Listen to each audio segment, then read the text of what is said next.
Фотонның энергиясы. Фотонның энергиясын біз Е әріпімен белгілейміз. Печатный. Оның өлшем бірлігі бізде кәдімгі джоуль. Джоульмен келуі мүмкін, немесе электрон вольт деп те келе беруі мүмкін. Яғни есептің вариантына қараймыз. Негізі бізде көп жерде джоульмен келеді. Оған есептер көрсем қазір. Так, фотонның энергиясының формуласы бізде мынандай: Е тең H nu немесе HC бөлімде лямбда деген екі формуласы бар. Мен аралыққа не үшін орында атап кеттім? Яғни H nu n HC көбейтілген n деген бізде тағы формуласы бар. Бұл не болып кетті деп түсінбей отқан шығарсың. Бұл бізде осындай қызық нәрсе болады қазір. Так, қарайық. Бұл жерде H дегеніміз Планк тұрақтысы деп аталынады. Планк тұрақтысы. Оның мәні 6,63 көбейту оның минус 34 дәрежесі. Кейбір сеттерде 6,62 деп те келуі мүмкін. Кейбірінде вообще 6,6 деп те келе беруі мүмкін. Без разницы. Вообще разница жоқ. 6,6 деп те ала берсең болады постоянно. Но желательно есептің берілгенде қалай берілді, сонымен алсақ более дұрысырақ болады. Екіншісі ню деп отқанымыз, ол бізде мына шама. Бұл бізде жиілік кәдімгі, біздің обычный жиілік. Герц өлшем бірлігі. Герц. Так, n. N дегеніміз бұл бізде молекула саны болуы мүмкін, немесе атомдардың саны болуы мүмкін. Бұл қысқаша жағында сандап қояйын. Немесе коэффициент деп ала берсек болады. С деген нәрсе бұл жерде жарық жылдамдығы. Жарық жылдамдығы. Оның мәні бізде нешеге тең? 3 көбейту 18 дәрежесі метр бөлінген секундқа тең. Так, лямбда бұл бізде толқын ұзындығы. Толқын ұзындығы. Оның өлшем бірлігі бізде кәдімгі өзіміздің метр. Так, барлық шаманы жаздық. Қайталап айтам. Формуласы. Так, қай жағдайда n-ді қосасың? Негізі бізде мынандай формула: Е тең H nu, сосын Е тең HC бөлінген лямбда. Если бізде молекула саны немесе атом саны берілетін болса, мына жаққа n-ді қосасың. Ал если ол берілмесе есептің шартында, онда оның керек жоқ. Оны алып тастайсақ болады. Ал енді практиковать етейік. Бізде вот видите, мына есепті айтады. Фотон энергиясы 2 электрон вольт дейді, толқын ұзындығын табыңыз деп тұр. Сендерде электрон вольтпен берілген бұл жақта, энергия тең 2 электрон вольт дейді. Біз бұда электрон вольтпен шығармаймыз. Біз бұны джоульге айналдырамыз. Джоульге қалай айналдырамыз? Ол үшін 2-ні көбейтеміз. Электрон вольт десе 1,16-ны қойып жүріңдер, алдында болды. 1,16 көбейтілген оның минус 19 дәрежесі. Сондықтан электрон вольт ол бізде 1,16 көбейту оның минус 19 дәрежесінде джоульге тең болады. Мінекей джоульге осылай айналдырасыңдар. Так, көбейтіп жазып тастайын до конца, я? Көбейтіп жерсем енді 3,2 көбейту оның минус 19 дәрежесінде джоуль осы кезде ғана болды. Енді бізде толқын ұзындығы лямбдадан тап деп отыр. Так, мен формулам қандай еді? Е тең HC бөлімде лямбда ғой. Все. Екеуінің орнын ауыстырып тастаймыз. Е мен лямбданың. Сонда лямбда тең HC бөлімде Е болады. HC. Так, бұны сендер былай жаттап алыңдар. H-тың мәні бізде 6,63 деп ала берейін. Көбейту оның минус 34 дәрежесі, ол тұрақты шама. С-ның мәні 3 көбейтілген оның 8 дәрежесі. Бөлімде Е бізде неше шықты? 3,2 көбейту оның минус 19 дәрежесі. Так, қараңдар. Мына екеуінің постоянно көбейтіп жүрген орнына былай жазып алсыңдар, тұрақты шама қылып жазып алсыңдар, типа HC сонда бұл сендер тең болады 20 көбейту оның минус 25 дәрежесіне тең болады. 20 көбейту оның минус 25 дәрежесі. Көбейтсеңдер 19,89 шығады, оны жоқтауғанда 20 деп аласың. 8-ден 34 алып тастасаң, бізде 25-ке тең болады. 3,2 көбейту оның минус 19 дәрежесі. Тең. Түсіндік қой, HC-ны тұрақты шама ретінде жаттап алыңдар, 20 көбейту оның минус 25 дәрежесі. Так, осы жерден 20-ны бөлетін болсам 3,2-ке менде болады 6,25. 6,25 көбейту 19 үстіне плюс соп барады. 19 көбейту оның минус 25 дәрежесі. Бұл жақтан неше шығады? Тең 6,25 көбейту оның так оның минус 6 ға. Оның -6 дәрежесінде метр. Немесе 6,25 микрометр деп те жазуымызға болады. Так, олай болса, келесі есепке кеттік. Келесі айтады, егер 66 грамм денені түгелдей электромагниттік сәулеленуге аударсақ, так, жиілік берген бізге қанша фотон алуға болады дейді. Вот видите, қанша фотон деп тұр, получается бізге n-нің мәнін табу керек. N-нің мәні менде белгісіз. Так, бізде жиілік бар. Сразу формуланың қандай болатынын білуге болады. E тең h ню көбейтілген n. Но сендер мұнда e-нің мәні жоқ деп айтуымыз мүмкін. Но e-нің орнына біз нені аламыз? E тең m с деген формуламыз бар. Так, бұл бізде қайдан шықты? Неге ана жақта жазған жоқпын? Потому что бұл бізде тыныштықтағы энергияның мәні осы. Энергияның формуласы сондай. Тыныштықтағы энергияның формуласы E тең mc. Бұл кванттық физикаға жатпайды просто. Так, осы мәнді әкеп мына e-нің орнына қой жереміз. Сол жерде бізде мынандай формула шығады. mc тең болады h ню көбейтілген n-ға.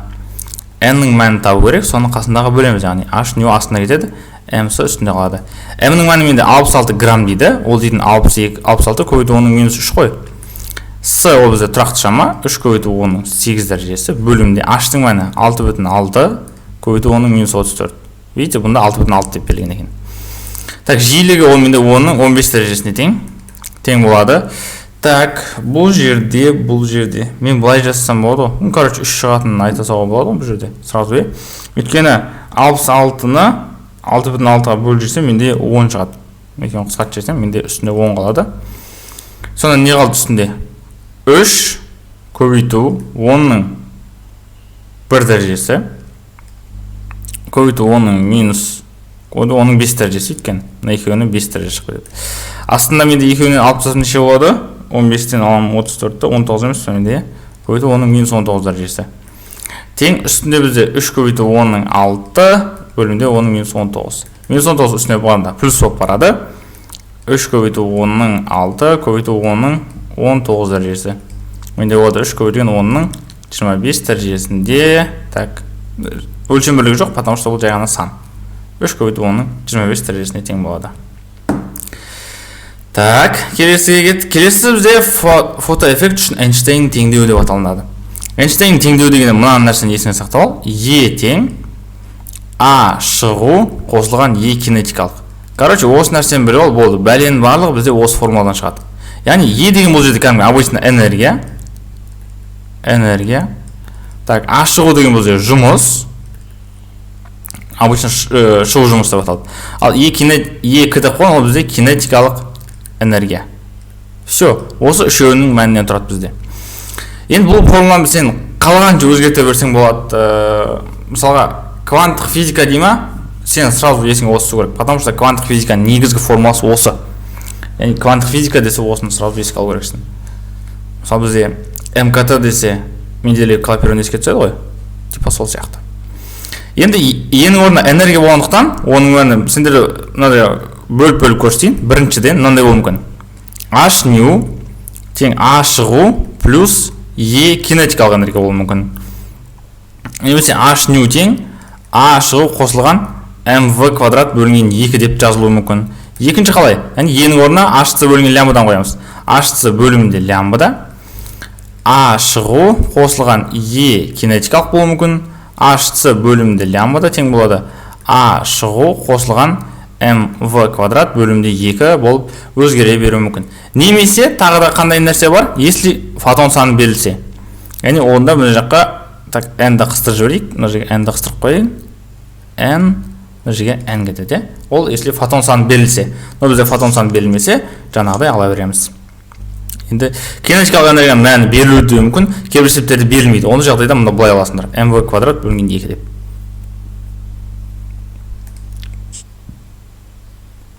Енді соған байланысты мына есеп шығарайық. Металл тоғын ұзындығы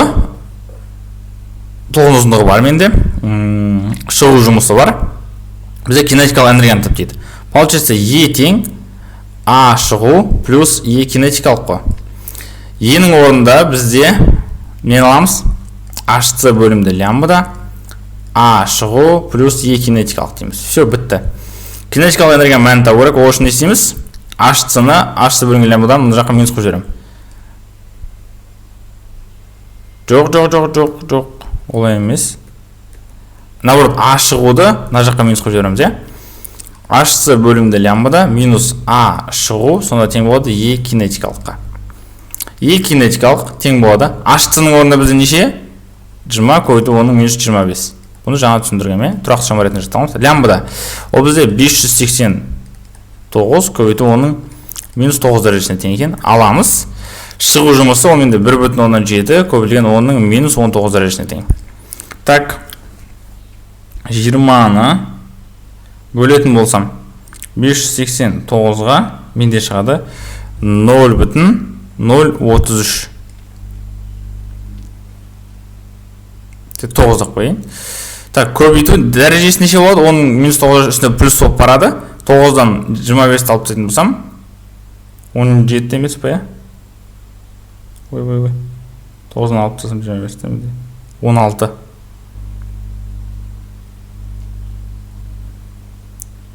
Тоқта.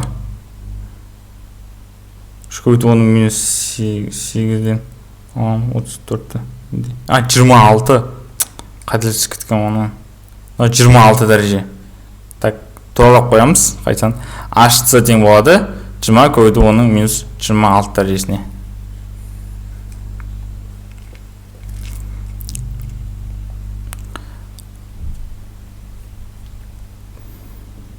Так. 26 болса, онда көбейту оның минус 17 дәрежесі шығады. Так, аламыз 1,7 көбейтілген оның минус 19 дәрежесін тең болады. Бұл жерде қараңдар, екеуін бір-бірінен алуымыз мүмкін емес. Неге? Өйткені бұл жерде екеуінің дәрежесі екі түрлі менде. Екеуінің дәрежесі екі түрлі. Так что екеуін бірдей дәрежеге келтірейін. Бірдей дәрежеге келтіретін болсам, минус 19-ға либо минус 17-ге келтіру керек. Мен минус 19-ға келтірейін. Так что сонда менде оңайырақ шығады более-менее. Ол үшін мынаны, яғни үш түрді екі түр оңға қарай жылыстам, 1, 2, сонда 3,39 көбейту оның минус 19 дәрежесі болады. Аламын 1,7 көбейтілген оның минус 19 дәрежесіне. Так, минус 19 бен минус 19 өзгейінде тұра береді, ол өзгермейді. 3,39-дан алып тастайтын болсам 1,7-ні менде шығады 1,69. 1,69 көбейту оның минус 19 дәрежесі деген ответім осыдан шығады. Так, келесі есепке кеттік. Мына жақта уже бізде жылдамдығы берілген қандай жиіліктегі дейді. E тең А шығу плюс E кинетикалық. Так, E'нің орнына біз не қоямыз? H ню А шығу плюс E кинетикалық. Так, нюді табу керек. Ол үшін не істейміз? А шығу плюс E кинетикалық бөлімінде H'мыз. А шығудың мәнінде есепін белгінде тұр, оның минус 18 дәрежесі ғана екен. Кинетикалық энергияның мәні жоқ. Бірақ ол үшін менде жылдамдық мәні бар. Кинетикалық энергия мына жақта таулайық. E кинетикалық тең отыр неге? mv квадрат бөлінген 2-ге. Mнің орнына біз нені аламыз? Электронның массасын аламыз. Ол бізде тұрақты шама 9,1 көбейту оның минус 31 дәрежесі тең. Көбейтілгенде жылдамдық бізде нешеге тең болып тұр? 3000 ой бізде, иә? 3000 көбейтілген оның 3 дәрежесі болады. Неге? Өйткені километрді метрге айналдырсам, ол 1000-ға тең. Сонда 3 көбейту оның 6 дәрежесі тең осы жақтан шығады. 3 көбейту оның 6-ның еще оның квадраты бөлімде 2. Так, тең көбейтіп тастайтын болсам, так, сразу көбейтейін. 9,1-ді көбейте керекпін мен нешеге? Квадраттасам 9 шығады менде бәрібір 81-де. Жоқтабағанда почти 82 екен. 82 көбейту 10-ның. Так, мына жерде минус 31, ішінен неше шығады? 10-ның 12 дәрежесі. 12-ден алып тастайтын болсам 31-ді менде минус 19 дейді. Минус 19 бөлімінде 2. Так, 82-ні 2 бөлсем болсам 41 көбейту 10-ның минус 19 дәрежесі екен. Мына жерге жазып қояйық. 41 көбейту 10-ның минус 19 дәрежесі бөлімде H-тың мәні 6,6. Так, ол берілмеген 6,6 болады екен. Көбейту 10-ның минус 34 дәрежесі. Тең үстіне қарай, енді екеуін біз жақта оларды қоса алмаймыз, өйткені екеуінің дәрежесі екі түрлі болып тұр менде. Енді ол үшін не істеймін? Екеуін бірдей дәрежеге келтіремін. Либо минус 18-ге, либо минус 19-ға. Мен ойлап отырмын. Минус 19-ға келтірейін. Или 18 келтірейін ба. Так, онда бейдейік. 10 көбейту 10 минус 18 қосамыз. 4,1 көбейтілген 10 минус 18 дәрежесі болсын. Бөлімде 6 көбейту 10 минус 34 дәрежесі. Тең.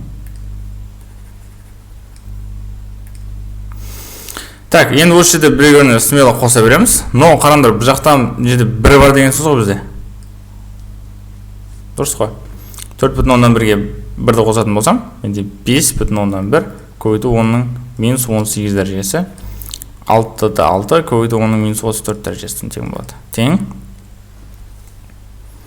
Так, 5,1-ді бөлетін болсам, 6,6-ға менде болады 0,77 көбейту 10-ның неше дәрежесі? 34 дәрежесі үстіне плюс болып барады. 34-тен алып тастайтын болсам, 18-ді менде шығады көбейту 10-ның 16 дәрежесі деген ответім шығады екен. 0,77 көбейту 10-ның 16 дәрежесі. Енді ары қарай есептің вариантына қарап өзгерте беруімізге болады.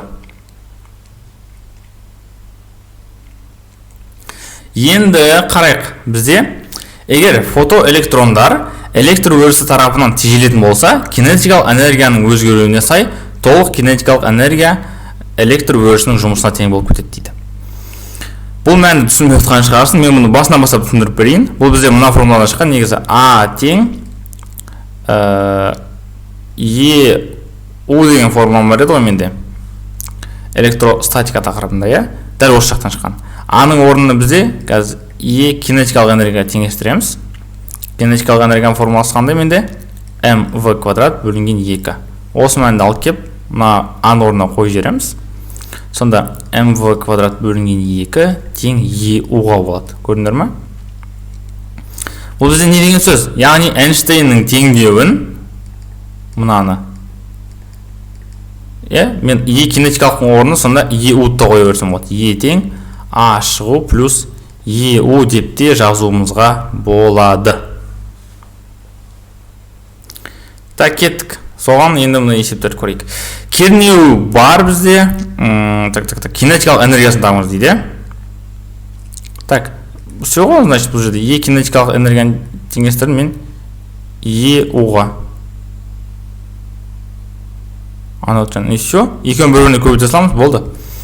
Енің мәні тұрақты шаман 1,16 көбейту 10-ның минус 19 дәрежесі. Кернеу менде берілген 30 кило дейді. 30 көбейту 10-ның 3 дәрежесі. Так, көбейт жүрейік. Менде шығады 1,16 көбейтеміз 30-ға, менде болады 48. Көбейту 10-ның минус 16 дәрежесі болады ғой. Дейді джоуль.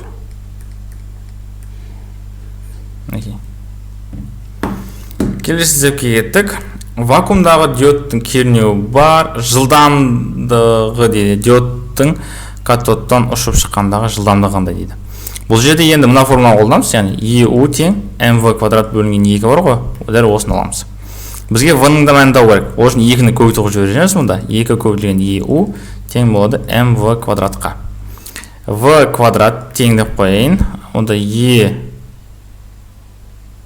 2ЕУ-ды бөлу керек массаға, 2-ні көбейтем 1,16-ға, көбейту 10-ның минус 19 дәрежесіне. У-дің мәні менде 182, көбейту 182 бөлімде масса. Ол бізде 9,1 көбейту 10-ның минус 31 дәрежесіне тең ғой. Так, 3-ні көбейтіп жүрейік. 3,2 көбейтілген 182-ге мен оны бөлемін 9,1-ге. Менде 64 деген жауабым шықты, ровна. Көбейту енді 31 үстіне плюс болып барады. 31-ден азайтатын болсам 19-ды менде шығады 12. Оның 12 дәрежесінде метр бөлінген секунд дейін десем, бұл бізде квадратта тұр екен ғой. Квадраттан құтылу үшін не істеу керекпін? Түбірасына алу керекпін. Түбірасына алсам 64-тен 8 шығады. 12 дәрежесіне 10-ның 6 дәрежесі метр бөлінген секунд шығады. Вот, мінекей оқушылар. Так, келесі бізде фотоэффекттің қызыл шекарасы дейді. Фотоэффекттің қызыл шекарасы есте сақтаймыз, екі түрде келеді. Яғни біріншісі максималды жиілікте, минималды толқын ұзындығында. Яғни new қызыл шекара тең болады А шығу бөлінген H-ға. Бұның екі формуласы бар. Екінші формуласы А шығу тең болады HC бөлімде лямбда. Мінекей, осы екі формула минимумның.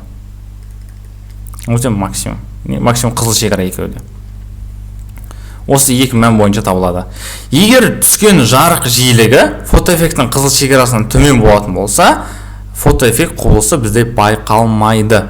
Осы нәрсені жаттап алайық.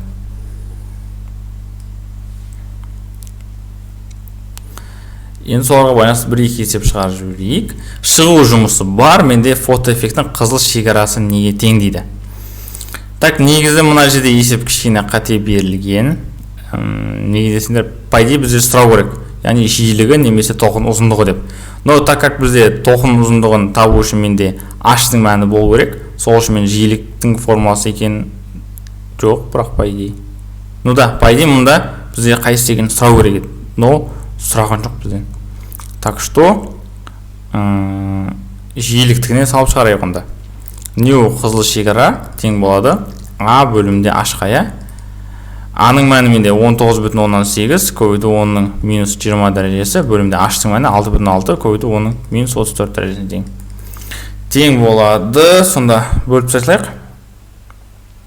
Почти 20 деп алсаң, 20-ны бөлетін болсам 6,6-ға менде 3 көбейтілген 34 үстінде плюс болып барады. 34-тен 20-ны азайтатын болсам, 10-ның 14 дәрежесіне тең болады. Герц. Обычный герц.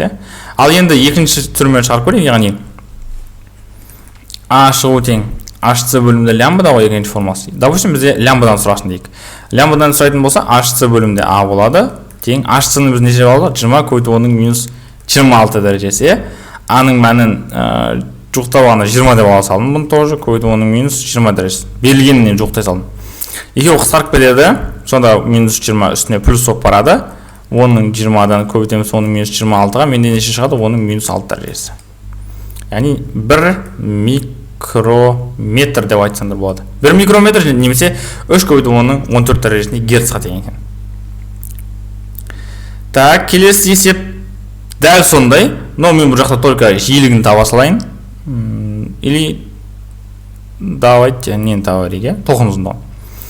Сразу формуласын жазылайын да, лямбда тең HC бөлімде А шығу болады. HC-ның мәні 20 көбейту 10-ның минус 26 дәрежесі, бөлімде А шығу 13,2 көбейту 10-ның минус 18 дәрежесі. Так, 20-ны бөлетін болсам, 13,2 менде шығады 1,5 деп ала салдым. Көбейту 10-ның минус 18 дәрежесі үстіне плюс болып барады. 18-ден 26-ны азайтып тастасам, 10-ның минус 8 дәрежесі болады ғой. 1,5 көбейту 10-ның минус 8 дәрежесі деп алсақ болады. Ал енді жиілікпен шығарған вариантын өзің шығарып көрсең болады. Келесі есепті айтады. Мұнда, вот видите, мұнда конкретно беріп қойғанда, қараңдар, қызыл шекарасы дейді 0,29 көбейту 10-ның минус 6 дәрежесіне метр дейді. Бұл не деген сөз? Яғни толқын ұзындығы ғой. Өйткені толқын ұзындығы біз метрмен өлшейміз ғой. Яғни лямбда тең 0,29 көбейту 10-ның минус 6 дәрежесінде метрге тең болып тұр. Бізге А шығуды табу керек. А шығу тең болады неге? HC бөлімде лямбда. 20 көбейту 10-ның минус 26 дәрежесі бөлімде лямбда толқын ұзындығы менде 0,29 көбейту 10-ның минус 6 дәрежесінде тең болып тұр.